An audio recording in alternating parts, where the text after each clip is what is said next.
आदाब, नमस्कार, अस्सलाम वालेकुम नाज़रीन। पल पल न्यूज के न्यूज रूम से मैं हूं आपके साथ नदीम अकरम। ज्ञान व्यापी मस्जिद भी अब बाबरी मस्जिद की तरफ बढ़ चुकी है, क्योंकि जिस तरीके से निचली अदालत ने बाबरी मस्जिद को लेकर के फैसला दिया, फिर क्या अंजाम हुआ वो हर किसी ने देखा। अब उसी फैसले को दोहराते हुए वाराणसी कोर्ट ने ज्ञान व्यापी मस्जिद को लेकर के फैसला सुना दिया है, पर उसके फैसले के बाद अब देश में बवाल मचना शुरू हो गया है।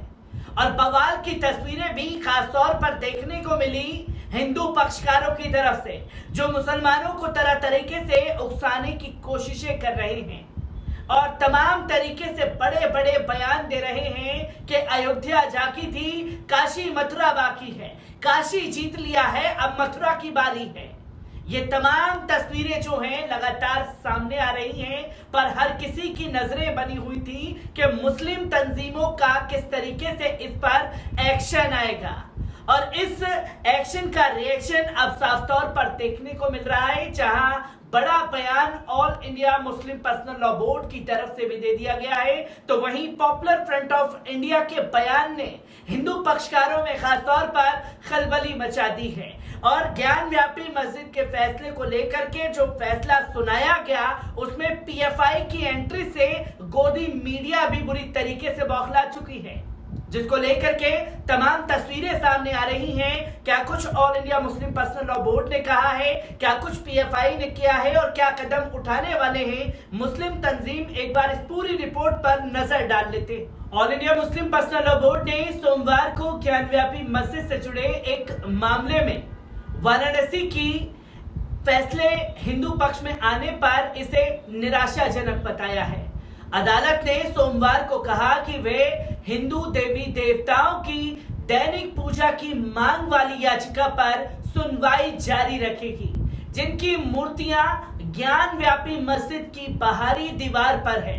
अदालत ने मस्जिद समिति के उस तर्क को खारिज कर दिया जिसमें कहा गया कि मामला चलने योग्य बिल्कुल नहीं है। वाराणसी जिला जज ए.के. विश्वेश ने कहा कि यह मामला उपासना स्थल अधिनियम और वक्फ अधिनियम के लिहाज से वर्जित नहीं है, लिहाजा मामले की सुनवाई जारी रखी जाएगी।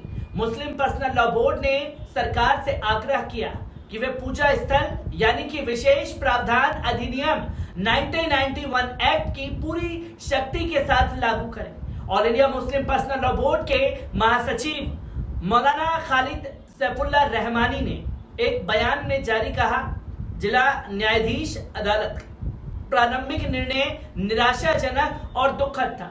रहमानी ने कहा कि 1991 में संसद ने मंजूरी दी थी कि बाबरी मस्जिद को छोड़कर सभी धार्मिक स्थलों पर 1947 वाली यथास्थिति बरकरार रहेगी। इसके खिलाफ कोई भी विवाद वैध नहीं होगा। इसके बाद सुप्रीम कोर्ट ने बाबरी मस्जिद के फैसले में पूजा स्थल कानून की पुष्टि की थी और इसे अनिवार्य घोषित किया था। रहमानी ने कहा कि इसके बावजूद जो लोग घृणा फैलाना चाहते हैं और इस देश की एकता की परवाह नहीं करते, उन्होंने वाराणसी में ज्ञान व्यापी मस्जिद का मामला उठाया। और अफसोस की बात है कि जिला न्यायाधीश की अदालत ने 1991 का कानून नजरअंदाज कर दिया और याचिका को अनुमति दे दी। रहमानी ने कहा, अब ये दुखद दौर आ गया है जहां अदालत ने शुरुआत में हिंदू समूह के दावे को स्वीकार कर लिया और उनके मार्ग प्रशस्त कर दिया गया है। ये देश और लोगों के लिए दर्दनाक है। ये देश की एकता को प्रभावित करेगा और सांप्रदायिक सद्भाव को नुकसान पहुंचाएगा। सरकार को 1991 कानून पूरी शक्ति से लागू करना चाहिए। सभी पार्टियों को इसे मानने के लिए बाध्य करना चाहिए और ऐसी स्थिति नहीं बननी चाहिए जहां अल्पसंख्यक न्याय प्रणाली से निराश हो जाए और महसूस करे उनके लिए न्याय के सभी दरवाजे बंद हैं। जिला जज ए.के. विश्वेश ने कल अंजुमन इंतजामिया मस्जिद कमेटी की याचिका को खारिज कर दिया। वहीं ज्ञान व्यापी से जुड़े 1991 के एक मामले की सुनवाई इलाहाबाद हाई कोर्ट में 28 सितंबर को होगी। फैसले के बाद पॉपुलर फ्रंट ऑफ इंडिया का भी बड़ा बयान सामने आ गया है। पॉपुलर फ्रंट ऑफ इंडिया के अध्यक्ष ओ.एम. सलाम ने कहा कि पॉपुलर फ्रंट सदियों पुरानी मस्जिद को आक्रामकता से बचाने के लिए मस्जिद समिति के संघर्षों को अपना समर्थन देता है। उन्होंने कहा कि वे उच्च न्यायालय में आदेश को चुनौती देने के अपने फैसले के साथ खड़े हैं। कोर्ट के फैसले की आड़ में पीएफआई भारत में अशांति फैलाने वाले अपने एजेंडे को आगे बढ़ाने में, जो कि गोदी मीडिया इसके लिए लिख रहा है। पीएफआई ने फैसले की आलोचना करते हुए कहा कि अदालत के फैसले से अल्पसंख्यक अधिकारों पर फांसीवादी हमलों को बढ़ावा मिलेगा और ये निर्णय पूजा स्थल अधिनियम 1991 एक्ट की उपेक्षा करता है। आपको बता दें कि पीएफआई से पहले ऑल इंडिया मजलिस इत्तेहादुल मुस्लिमीन के सदर बैरिस्टर असदुद्दीन ओवैसी की प्रतिक्रिया सामने आई थी। ओवैसी ने साफ तौर पर इस फैसले के बाद हर कोई कोर्ट में जाकर यह कहेगा कि 1974 से पहले हम यहां थे, तो फिर 1991 प्लेसेस ऑफ वर्शिप एक्ट की अहमियत खत्म हो जाएगी। उन्होंने कहा कि इस फैसले के खिलाफ अपील होनी चाहिए। ओवैसी ने कहा कि 1991 का वर्शिप एक्ट इसलिए बनाया गया था ताकि इस तरह के सभी विवाद हमेशा के लिए खत्म हो जाएं। लेकिन आज के आदेश के बाद इन तमाम मुद्दों पर फिर से कानूनी मुकदमा शुरू हो जाएंगे। हम दोबारा 80 और 90 के दशक में वापस आ रहे हैं। ओवैसी ने साफ तौर पर कहा कि इस तरह से यह मुकदमा उसी रास्ते पर जा रहा है जिस पर बाबरी मस्जिद का मुद्दा आ गया था। ओवैसी ने इस दौरान कहा कि पिछले साल प्रधानमंत्री श्री नरेंद्र मोदी जी ने जिस बड़े से मंदिर का उद्घाटन किया था, प्लॉट संख्या 93 और 94 मुसलमानों से एक्सचेंज किया गया था। प्लॉट एक्सचेंज के रजिस्टर्ड दस्तावेज भी मुसलमानों के पास है।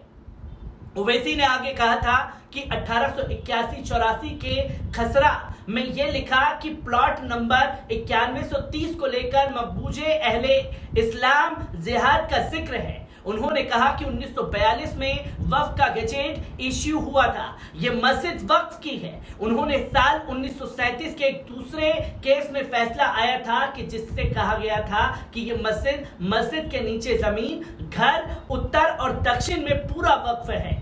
ओवैसी ने कहा कि ज्ञानव्यापी मस्जिद वक्फ बोर्ड की जमीन है। ओवैसी ने कहा कि जब बाबरी मस्जिद का फैसला आया, इससे और मुश्किलें बढ़ेंगी क्योंकि ये फैसले आस्था पर दिया गया था। सुप्रीम कोर्ट ने अपने फैसले में कहा कि 15 अगस्त 1947 में जो था वही रहेगा। ओवैसी ने एक प्रेस कॉन्फ्रेंस के दौरान कहा कि अगर आप कोई ऐसा काम करेंगे कि जिससे उस धार्मिक स्थान का नेचर बदल जाता है, तो फिर 1991 का एक्ट का मतलब खत्म हो जाता है। ओवैसी ने साफ तौर पर कहा था कि इस तरह से पूरे देश में अस्थिरता पैदा हो जाएगी।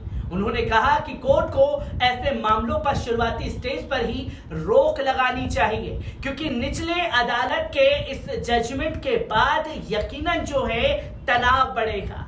और बाबरी मस्जिद को लेकर भी निचली अदालत ने पहले फैसला सुनाया, फिर मूर्तियां रखी गईं, फिर कार सेवकों ने किस तरीके से देश में उपद्रव मचाया उसकी तस्वीरें देखी। अब उसी तर्ज पर ज्ञानव्यापी मस्जिद जा चुका है, तो वहीं all India Muslim personal law board ने इस फैसले को लेकर के सवाल खड़े किए हैं। तो पॉपुलर फ्रंट ऑफ इंडिया ने खुल करके ये ऐलान कर दिया है कि मस्जिद को बचाने के लिए जो भी संभव कोशिश होगी वो इंतजामिया कमेटी के साथ कंधे से कंधा मिला करके खड़ा रहेगा।